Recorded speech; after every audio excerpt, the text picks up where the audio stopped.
Like I said earlier, it's Techtember, and of course there's an Apple event, and there's always iPhones, but something that you must be considering if you're willing to shell out the big bucks for maybe a 14 Pro Max or a 13 Pro Max is this device.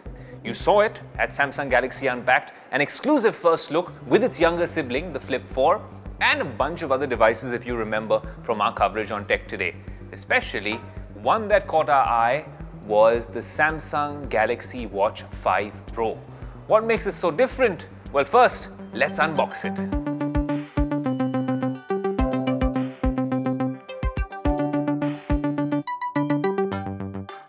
My, doesn't this look like an absolute beast? But if you're talking about a productivity beast, after I've given you my initial impressions of this, we also have to tell you a lot more about the Fold 4. Yes, along with its sibling, the Flip 4, which you saw obviously at Samsung Galaxy Unpacked with my initial impressions, but this one is special. And I'm not going to do a typical review because you must have seen those already. We're going to do a Tech Today style where we give you a genuine user experience, because the questions I've gotten are, should I shell out the big bucks for the Fold 4? Should I upgrade from the Fold 3 to the Fold 4? So now we'll put all those questions to rest and give you a final, genuine verdict on Tech Today.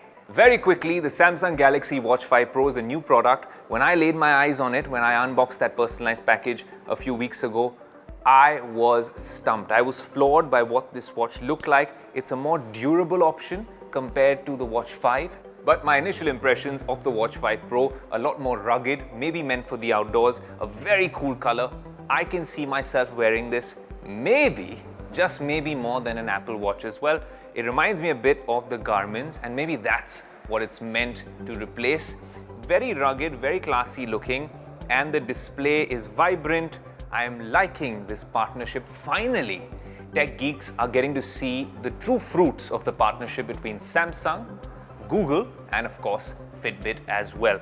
Look, I'm going to give you a full review very soon, but in this initial impressions, everything looks amazing. Let's move on to what actually powers this, the real remote to the Samsung ecosystem, which is also now my primary Android device, the Samsung Galaxy Fold 4.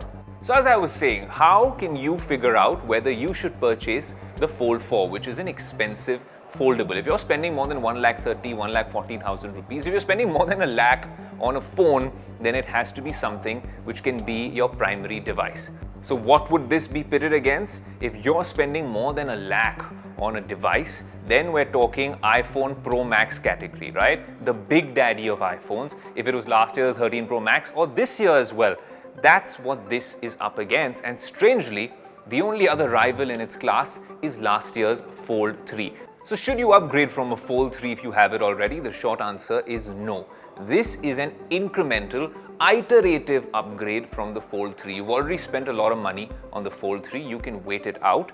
But yes, if this is your first device or you're buying a foldable after a couple of years, then you'll see that the technology has grown exponentially given what this product has to offer.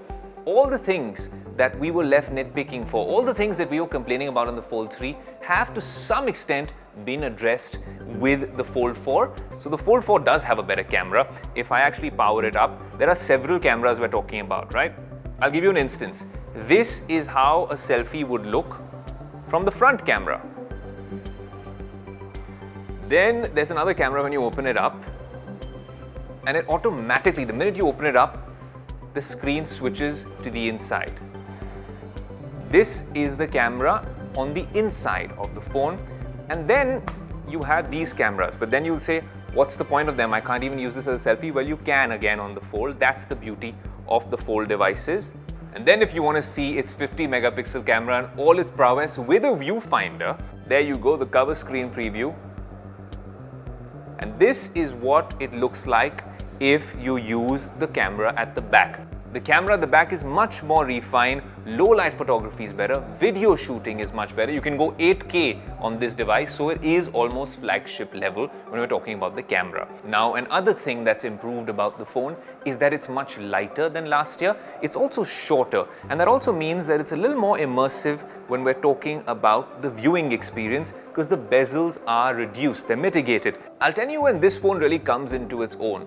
productivity aside, when you're talking about content consumption or entertainment, the minute you're traveling somewhere, for instance, I boarded a flight right now to Delhi and I was hooked to content on the Fold 4. You can place it up on the airline seat and watch your favorite shows.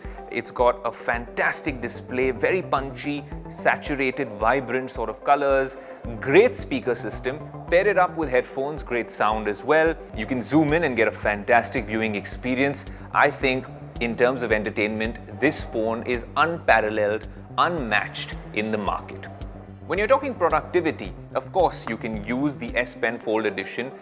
Swipe in a few notes. You can also do a lot of multitasking, for instance. If you're using this device, you can always use the tabs. When you obviously open it and close it, a lot of people find it very strange to keep doing this, right? If you're worried about durability, look, it's fine. It's gotten better every year. It's getting better every year. But yes, if you're one of those people who wants to just open it with one hand, you can't do that. You need both hands to do it. So you'll be using just this screen if you find that a little too annoying or a little cumbersome. But look, the fact that you are getting this display, which is fully functional, 120 Hz AMOLED, fantastic colors. I know the aspect ratio becomes a little weird to use, but you have invested in a foldable, which is great at doing all sorts of tasks. One thing which is really strange about foldables is when you're placing it on the table. So I've placed it here on the table, and there you go.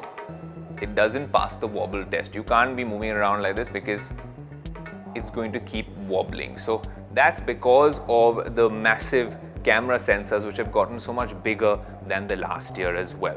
Seamless with the OS and the integration. It comes with Android 12, a special version of it which is meant for foldables. I told you about the camera, I told you about the display. Of course, it's a better processor this time around, flagship specs, but now let's get down to the verdict. If you're not invested in the Apple ecosystem or you're not really chained to all these Apple devices and you're spending so much on an ordinary phone with flagship specs, then at 1,30,000, 1,40,000, whatever deal you get on this is the device which can truly make you fold.